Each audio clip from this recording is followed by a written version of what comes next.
I never thought I'd be the one telling this story. Growing up, you hear these stories about women losing themselves in a relationship, about how love can sometimes hurt more than it heals. And you think, that'll never be me. You think you'll see the signs. You think love, real love, will protect you. But sometimes love wears the perfect mask. I met Jake when I was 27.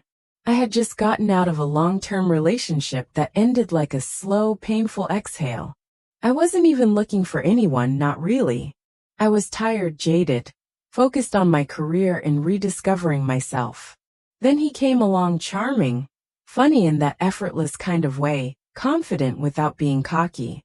The kind of guy who looks you in the eyes when he talks and makes you feel like you're the only person in the room. I swear, he made me laugh harder than anyone ever had. You know that kind of laugh that just bubbles out of you? Like your whole body is in on the joke? That was Jake. He pursued me, relentlessly but gently. Flowers at my job, handwritten notes, long walks after dinner, real conversations. He listened. Or at least it felt like he did. He said the right things. He made me feel beautiful, safe, wanted. We had this electric chemistry. That kind where your skin almost hums when he touches you. Our first night together felt like something out of a movie, soft, passionate, almost sacred. I remember thinking, maybe this is what they mean when they say you just know. We moved in together after 6 months. Fast. Maybe. But when you're in it, when the dopamine is hitting and you feel chosen and special and adored, 6 months feels like a lifetime. We got married within a year. My friends said we looked like we were made for each other. My mom cried at the wedding, not out of worry but joy. Everything looked perfect from the outside. And honestly, in the beginning it kind of was. Jake wasn't just my husband. He was my best friend. My person. We cooked dinner together. We'd slow dance in the kitchen to cheesy 80s ballads. He'd leave me sticky notes on the bathroom mirror. You're beautiful. Good luck with your meeting. I love you. Every morning, without fail, he'd kiss my forehead before he left for work. Every night, he'd pull me into his chest and whisper something sweet before we fell asleep. And our sex life? At first, it was amazing. Passionate, full of connection. We experimented, laughed, explored each other. He made me feel sexy and powerful and safe. There was communication, mutual respect, or so I thought. But then slowly, subtly, things shifted. At first, I didn't even notice. Maybe I didn't want to notice. The moments of roughness, of him getting a little too into it, of me saying, hey, maybe slow down. And him brushing it off with a grin, and a you liked it, don't lie. And I'd laugh nervously. Because what else do you do when your husband says something like that? Those moments became more frequent, more intense. What used to be playful teasing started feeling off. He'd grip me harder, push me further. Sometimes I'd say no, not outright, but with my body tensing up, turning away, going quiet. I thought he'd notice. I thought he'd care. But he didn't. Or maybe he didn't want to. And the worst part, I gaslit myself. I'd tell myself he didn't mean to hurt me. That it was just the way he was. That men are different. That maybe I was too sensitive. I remember lying in bed some nights staring at the ceiling, wondering why my chest felt so heavy, why my stomach would twist when I heard his footsteps coming down the hallway. But then the next morning, he'd make me coffee and kiss my cheek and call me his queen. And I'd think, maybe I'm just overthinking this. Because how do you explain to someone that the man who brings you flowers also makes you feel like your body isn't yours anymore? I remember one night in particular. We had gone out to dinner, fancy Italian place, candlelight, wine, the whole thing. He was sweet, charming, attentive. We laughed. We danced a little under the stars outside the restaurant. It felt like our old selves again. I let my guard down. We got home. And at first it was fine. But then it shifted. His touch became more aggressive, his hands rough. I said, Jake, not so hard. And he didn't stop. I tried to pull away. He pinned my wrists down. Not violently, not like the movies. Just firm. Controlled. Almost casual. And when it was over, he rolled over like nothing happened. I lay there in silence, staring at the ceiling, the same way I had a dozen times before. I didn't cry. I didn't scream. I just felt empty. And yet the next morning he made pancakes. He kissed me on the nose. He said, "Last night was amazing." And I nodded. I nodded and smiled and hated myself. I think that was the scariest part, how easily I started fading. I stopped going out with my friends. I told them I was just busy or tired. I wore long sleeves in summer. I laughed less. I was tired all the time. Not physically, but soul tired. The kind of tired that makes it hard to get out of bed in the morning. That turns everyday tasks into mountains. I started having nightmares. My chest felt tight all the time. I cried in the shower so he wouldn't hear. I began to believe I was broken. But from the outside, we were the perfect couple. We posted happy photos. We hosted dinner parties. My coworkers said they were jealous of my fairy tale marriage. And I smiled through it all. Because admitting something was wrong felt like failing. It felt like betrayal, not just of Jake, but of the idea of Jake. Of the love story I had written in my head. It took me a long time to even name what I was feeling. At first, I thought maybe I was just in a funk. Maybe I needed a hobby. Maybe I wasn't trying hard enough. That's what women are taught, right?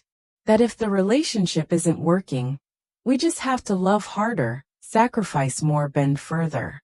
But no matter how much I bent, I couldn't stop breaking. And that's where this story begins, not with the fairy tale romance. Not with the wedding. Not even with the first time he crossed a line. It begins with the slow unraveling of a woman who thought love meant pain. Who mistook possession for passion. And who would eventually have to choose between her marriage and herself. It's funny how people always say, what happens behind closed doors is no one's business. But I think sometimes, that's exactly where the truth hides, and where the damage grows the fastest. In my case, it was behind our white bedroom door, the one with the gold doorknob, and the scratch at the bottom from when we moved in. That door saw everything: the love, the lies, the quiet violence dressed as desire. At first, our sex life was great. More than great, it was passionate, wild in the best way. There was trust. There was eye contact. There were whispers that made me melt, laughter that made it playful, and connection that made it feel like our own secret language. I loved the way he kissed me, slow and deep, like he had all the time in the world. I loved how he would trace my spine with his fingers, and say I was the most beautiful woman he had ever seen. I felt powerful, seen, wanted. He made me feel like the sexiest woman alive. In those moments I thought, this is it. This is what it means to be fully desired. But then the tone started to shift. Slowly. So subtly that I couldn't tell if it was him changing, or me imagining things. He started getting rougher. Not in a let's try something new kind of way. Not even in a mutually agreed upon kinky way. But in a way that felt like he wasn't really with me anymore. The first time I felt genuinely uncomfortable was on a Sunday afternoon. We'd just finished brunch at home, pancakes, bacon, the works. He grabbed my hand, pulled me to the bedroom, and kissed me. I smiled. I was into it. But then he pushed me down hard, face first into the mattress. No warning. No checking in. Just boom. My heart raced, not from excitement but from panic. I said, "Hey, what are you doing?" He laughed. Laughed. He said, "Relax, babe. You know you like it rough." And before I could speak again, he was already unzipping his jeans. I froze. I didn't scream. I didn't fight. I just lay there confused, trying to tell myself this was okay, that he loved me. That this was just a one-time thing. That maybe I was the one overreacting. And when it was over, I forced a smile. He kissed my cheek and said, "That was hot." I went to the bathroom and sat on the toilet, fully clothed, and stared at the floor for 20 minutes. My thighs were bruising already. My wrists had faint red marks. I didn't cry. Not yet. Instead, I put on some concealer, came out, and made us coffee. And then it kept happening. It wasn't every time. That would have been easier to label, to see clearly. It was the inconsistency that messed with my head. One night he'd be gentle and romantic, candles lit, music playing, hands soft. The next night, he'd flip me over, grab me like I was a thing, not a person. There were times I whispered too hard, or wait, and he'd either ignore it or say something like, "You're fine." Sometimes I'd say it louder. I'd push his chest. And then he'd get annoyed. Not violent, never with fists, but with silence. With the kind of cold that makes you question everything. He never said, "You can't say no." But he made me feel like saying no would cost me something, his mood, his love, his attention. So eventually, I stopped saying no. I just went along with it. I told myself I was being a good wife. That compromise was part of marriage. That maybe I just needed to be more adventurous, more open, more chill. I tried to convince myself that my body flinching didn't mean anything. That pain could be normal. That fear was just another form of excitement. I even tried to initiate sometimes, thinking maybe if I started things on my terms, I could steer the ship. But he'd always take over, like he couldn't stand not being in control. And sometimes in the middle of it, I'd mentally check out. I'd stare at the ceiling fan, or count the seconds until it was over. And after, I'd curl up in a ball under the shower, letting the hot water scald my skin until it turned red, just to feel something I could control. I started losing parts of myself. My libido disappeared. My confidence withered. I avoided mirrors. I wore oversized clothes. My body no longer felt like mine, it felt like something he borrowed when he wanted, and tossed aside when he was done. The worst part? He'd still call me baby, and kiss my forehead and act like he was the perfect husband. And sometimes he was. He brought home wine. He rubbed my shoulders when I had cramps. He watched my favorite shows, even though he hated them. And those moments made everything else even harder to name. Because how do you explain to someone that a man who kisses you goodnight can also make you feel violated? There were nights when I'd lay awake, staring at him while he slept. I'd wonder if he knew, if he could see what he was doing to me. And then I'd wonder if maybe he did know, and just didn't care. One night, after a particularly rough encounter, I couldn't stop shaking. Not crying, shaking. Like my body was rejecting everything that had happened. I curled up in our closet, in the dark, sitting on a pile of laundry. I held my own arms, rocking like a child. And in that moment, I realized I didn't feel safe in my own home. In my own bed. With my own husband. But the scariest thing? I still loved him. Or at least, I wanted to love him. I clung to the version of Jake I met in the beginning. The sweet one. The funny one. The one who made me pancakes, and told me I had the kind of smile that could ruin men. I kept hoping that Jake would come back. That maybe if I just waited, if I just endured this rough patch, we'd be okay again. So I stayed.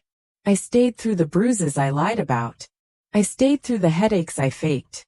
I stayed through the numbness that spread from my skin to my soul. Because I thought love was supposed to be hard. That passion meant pain. That marriage was sacrifice.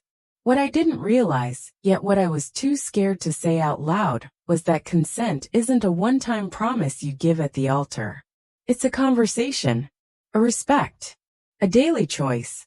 And in our bedroom, Jake had stopped choosing me. He was choosing power. And I was disappearing. I used to be the kind of woman who believed she could handle anything. I paid my bills on time. I could unclog a sink, negotiate a raise, and bake a mean peach cobbler all in the same day. I was strong. That's what everyone said. You're one of the strong ones. I wore it like a badge. But strength is funny. It's not about how much you can carry. Sometimes it's about how long you pretend the weight doesn't hurt. By our second year of marriage, I wasn't pretending anymore. I was breaking. Quietly. Slowly, like a house where the foundation shifts just enough that the windows don't close right anymore, and the floorboards start to groan under your feet. You tell yourself it's nothing. Just age. Just stress. But deep down, you know something fundamental has cracked. I woke up most mornings with a tightness in my chest. Not from fear exactly. It was more like dread. The kind of heaviness that sits behind your ribs and follows you like a shadow. I didn't recognize myself in the mirror anymore. My eyes looked hollow. My skin was dull. I stopped wearing makeup. I told myself I didn't have time, but the truth was, I didn't want to see my own face. I didn't want to acknowledge the woman looking back at me, the one who used to light up a room, now dimmed to a flicker. Sex became something I feared. I didn't say that out loud, of course. Not even to myself. But every time Jake reached for me in bed, my whole body would tense. I'd smile. I'd nod. I'd play the part. But inside, I was gone. Floating. Disconnected. It felt like my body had become a rental unit. He came in, took what he wanted, and left. And the worst part, I handed him the key. Sometimes he'd ask, "You okay, baby?" And I'd say yes. Always yes. Because saying no opened a door I didn't want to walk through. Saying no meant confrontation. It meant questioning everything. So I said yes. I lay still. I waited for it to be over. I cleaned up after, physically and emotionally. I folded our sheets, made the bed, and folded myself into silence. I started having panic attacks. At first, I didn't even realize that's what they were. My heart would race out of nowhere. I'd feel short of breath, like the air in the room wasn't enough. My hands would tremble. I'd grip the counter, or the edge of the kitchen sink, just to stay grounded. I Googled it one night quietly, under the covers, while Jake snored beside me. Chest tightness, can't breathe, sudden fear. The results said anxiety, possibly depression. Depression. That word hit me like a slap. I wasn't the kind of person who got depressed. I was a fixer. A doer. I helped other people with their problems. I didn't fall apart, I held things together. But there I was, unable to get out of bed some mornings. I'd lie there, watching the sun move across the ceiling, trying to summon the will to shower, to eat, to exist. I canceled plans. I ignored texts. I told my friends I was just busy. But they knew. They didn't push, but they knew. The thing no one tells you about depression is that it's not always loud. Sometimes it's just empty. It's not screaming or crying. It's brushing your teeth with tears in your eyes. It's cooking dinner while feeling absolutely nothing. It's having sex with your husband and feeling like a ghost in your own skin. One night he wanted to try something new. He'd seen it online.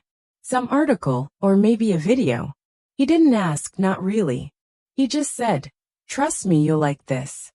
And before I could answer, before I could even process what was happening, I was flipped over, wrists pinned, breath knocked out of me. There was no checking in. No moment to breathe. Just pressure. Pain. And his voice, low and excited, saying, "You're so hot like this." I didn't say a word. I didn't scream. I didn't resist. I just stared at the wall until it was done. Afterward he kissed my back. Called me his dirty girl. Went to the bathroom whistling. I curled into a ball and pulled the blanket over my head. I stayed like that for what felt like hours. I didn't cry. I didn't move. My body felt foreign, like I'd been peeled out of myself and left behind. That was the night something inside me went dark. I started fantasizing about disappearing. Not dying, not exactly, but just vanishing. Moving to another city. Changing my name. Becoming someone new. Someone untouched. Someone whole. I imagined packing a small suitcase, leaving a note, and driving until the gas ran out. I didn't want to die. I just didn't want to be me anymore. I bought a journal. I thought maybe writing things down would help. The first page said, "I don't know who I am anymore." The next few pages were filled with scribbles, angry scratches, half sentences. Then blank pages. I couldn't keep going. Even words felt too heavy. Jake noticed the change, but not in the way I hoped. He didn't ask how I was doing. He asked why I wasn't as fun anymore. Why I was so quiet. Why I didn't wear lingerie like I used to. He'd say, "You used to be so into it. What happened to that girl?"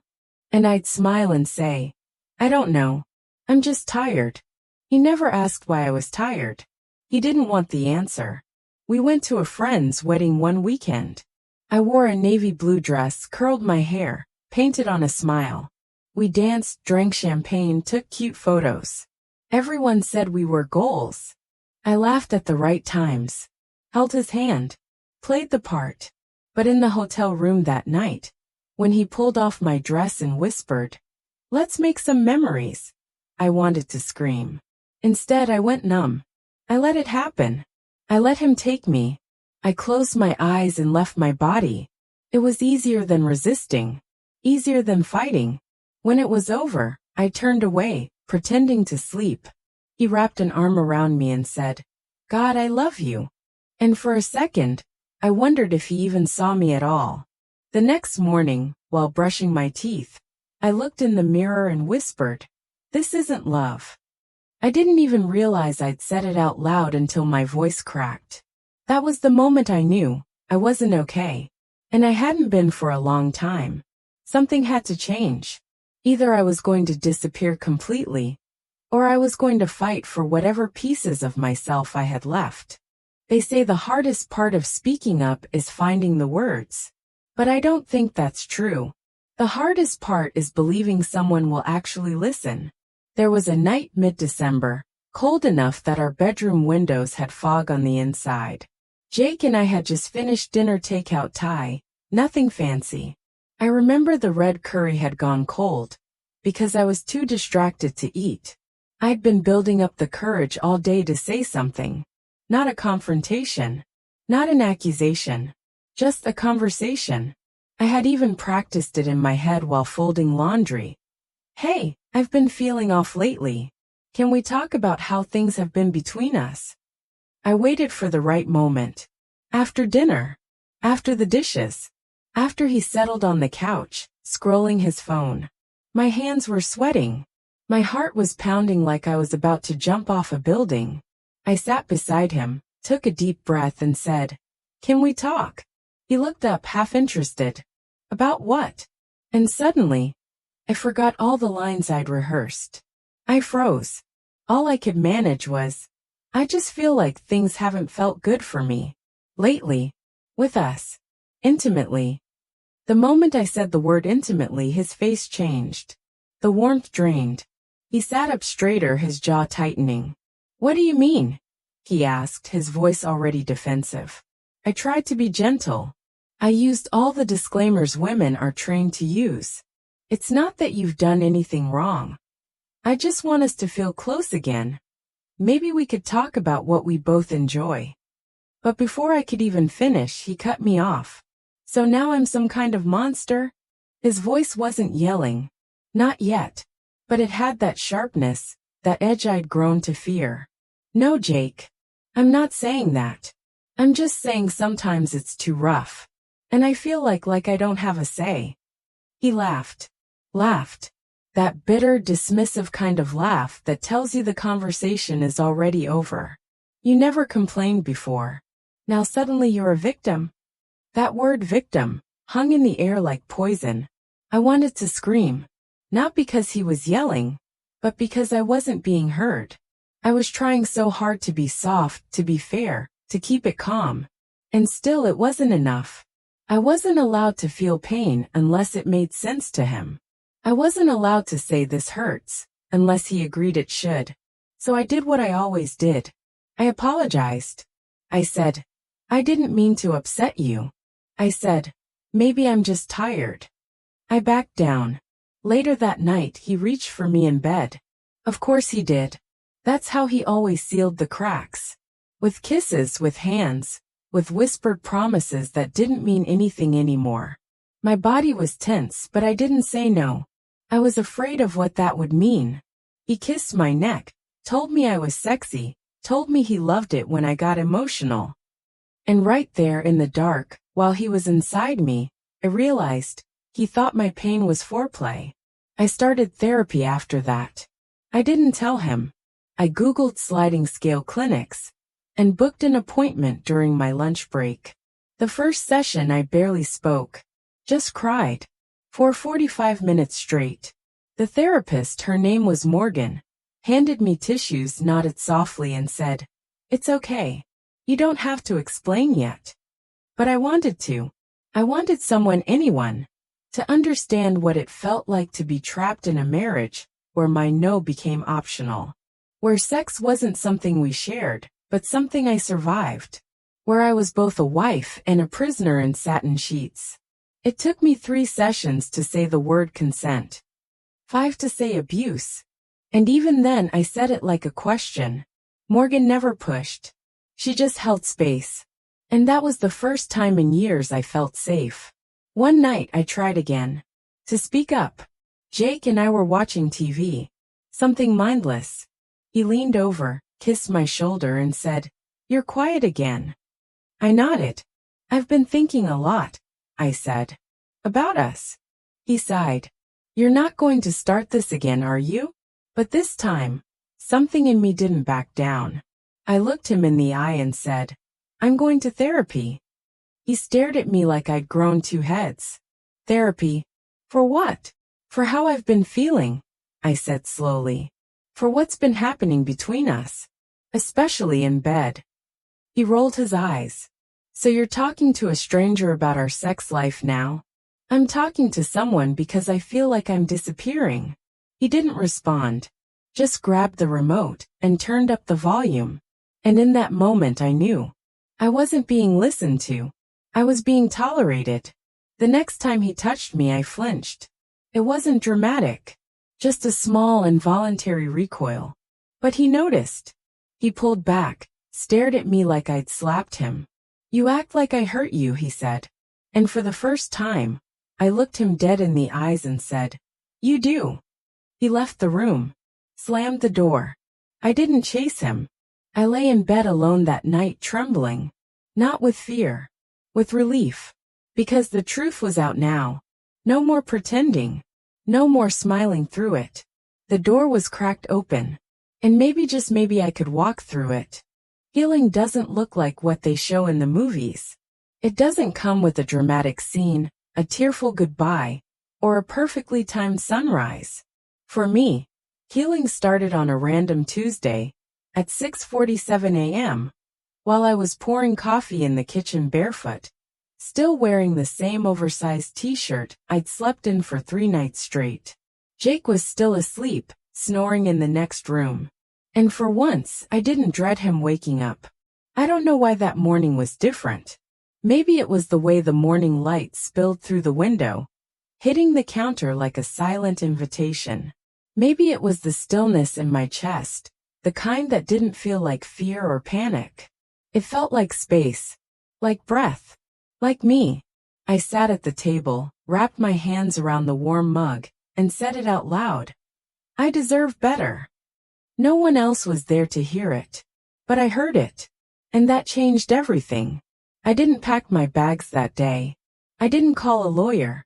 I didn't scream or throw things, or make a dramatic exit. I simply started choosing myself. Quietly, steadily, one small decision at a time. I told Morgan, my therapist, that I wanted to make a plan. Not a fantasy escape, but a real one. With logistics, finances, safety. She nodded like she'd been waiting for me to get there all along. "I'm proud of you," she said. I cried when she said that. Not because I was sad, but because no one had said those words to me in so long. Maybe ever. At home, Jake could feel the shift, even if he didn't know what it meant. I wasn't fighting with him anymore. I wasn't pleading, explaining, or justifying. I was simply gone. Not physically, but emotionally. The part of me that used to perform, that used to overcompensate and overfunction, and bend until I broke, that part had gone silent. He started being nicer. It was subtle at first. Little compliments. Surprise flowers. More gentle touches. But it wasn't about love. It was about control. He felt me slipping, and he didn't like it. One night, he asked if we could reconnect. His voice was softer than usual, almost cautious. I miss how we used to be, he said. I wanted to say, so do I. But she's gone. You buried her, night after night, under your weight and your silence. Instead, I said, I don't want to have sex tonight. He blinked, surprised. Are you mad at me? No, I said. I just said no. It was the first time I had said it clearly, directly, and without apology. He got quiet, then cold, then angry, said something about how I must be cheating, or that therapy had filled my head with bullshit. But I didn't flinch. I didn't yell back. I just stood, looked him in the eyes, and said, You don't get to guilt me anymore. The silence that followed was the loudest sound I'd ever heard. A few weeks later, I moved in with a friend. Just for a while, I told her. Just until I could breathe again. She didn't ask questions. She made up the guest room, stocked the fridge, and gave me space. I slept more in that first week than I had in months. And when I woke up, I didn't feel like a ghost anymore. I felt human. I started doing small things that brought me back to life. I bought flowers just for me. I took long walks without checking my phone. I lit candles in the morning, not for romance but for peace. I started writing again, real writing. Not just pain poured onto paper, but memories, ideas, dreams. I remembered that I used to love jazz. That I could laugh without forcing it. That my body wasn't broken. It had just been trying to protect me all along. And yes, the nights were still hard sometimes. There were moments when I missed the familiarity of Jake's presence, even though it hurt me. Trauma is sticky like that. It makes you long for the thing that almost destroyed you. But I kept going. I kept choosing myself. One morning, I got an email from a woman I didn't know. She had found my anonymous blog. I'd started posting little entries about my journey. No names, just feelings. She wrote, Reading your story made me feel less alone. Thank you for saying what I've been too scared to say. I cried when I read that. Not because it hurt, but because I realized I wasn't just healing. I was helping. My pain had turned into something useful. Something bigger than the bed I used to cry in. The last time I saw Jake, we were signing papers. It was clinical. Quiet. There were no last-minute apologies, no grand gestures. Just pens, documents, and a silence we both knew too well. As I walked out of that office, he called after me. You'll regret this. I paused, turned around, looked at the man I once thought I'd grow old with. And I said, no, I'll regret if I stay. And then I walked out into the sun. Alone. Whole. Free. People always ask, how did you leave? But the better question is, how did I stay so long? And the answer is simple. I thought love was supposed to hurt. I thought sacrifice was the same thing as devotion. I thought being a good wife meant being a quiet one. Not anymore. Now when I make love, it's not out of obligation. It's out of joy. It's with someone who listens, who asks, who sees me. Every part of me. And when I say yes, it's because I want to. Not because I'm afraid to say no. I found my way back to myself. And in doing so, I learned the most radical truth of all. I was never broken. Just buried.